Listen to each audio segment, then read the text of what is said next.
Obila. Obize. Obila. Ni nini bwana? Nazi umaliza kuoga bwana, nataka kuoga bwana. Nasungoje bwana.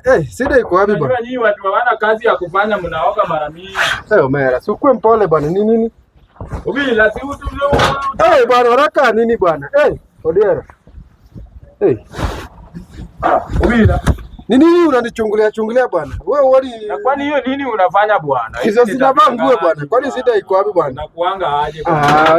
Acha mchezo bwana. Odiera. Wewe ngoja nivae nguo. Unataka kufunguka sio? Bwana, acha mchezo bwana. Hata mtu hajamaliza kujifunga na wewe usaanza unafunga. Bwana, hizi sio vitu za kijiji madam. Hizi ni vitu za wadosi. Kama maisha elewana. Mtu hata hawezi oga na bibi yake kwa amani. Fanya vitu za watu wa kijiji, unakuja kuoga hapa mjini. Mtu hawezi oga kwa amani bwana. Ni nini? Hii ni tabia gani unafanya madam? Utakuja kukatwa na mabati hapo uanze kuambia watu wachange. Na si utafute wako uoge na.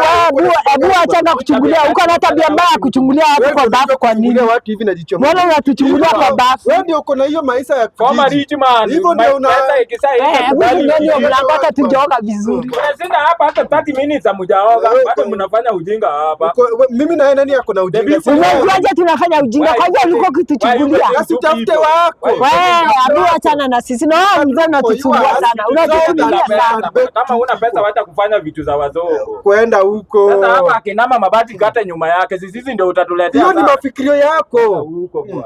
Unafikiriaje kama mapenzi kwa hata hiyo wall. Nani anakuambia ni mapenzi tunafanya? Tulikuwa tukioga.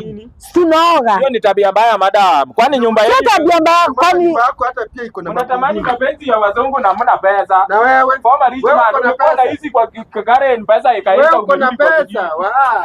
Na nini nakusumbua na sisi kwa sababu unatupotanga wewe? The big question wewe uko nayo. Una kuniambia nyumba ngapi umejenga na hujaipata hiyo pesa eleza. Kelele kama mwanamke na pesa hakuna. Kuja kuaga watu wawili hiki babu dogo hii. Nakuja kumwaga vitu vingine hapa za ujinga bafu ianze kukua na utoto hapa. Hiyo ni tabia mbaya. Nyinyi ndio mnapeana mimba kwa bafu watoto wafikiri. Niambie ujinga. Lazima tuzaeni. Fikiria vile tutafikia. Unaoga aje na huyo msichana? Wewe msichana wewe pia ni mtu mkubwa na unakuja kuoga kwa bafu. Watu wawili. Kwani wewe huna dabu? Na suoni kelele ya nini? Pesa ile hii umerudi kwa kijiji. Hizi maisha ya kijiji. Kwenda huko. Shida yako iko wapi wewe? Tabia ni mbaya. Kama mna kitanda mlale chini. Mara si kwa kitanda, si kwa bafu, kila pahali umetufuata kama nyuki. Tuache na amani wewe.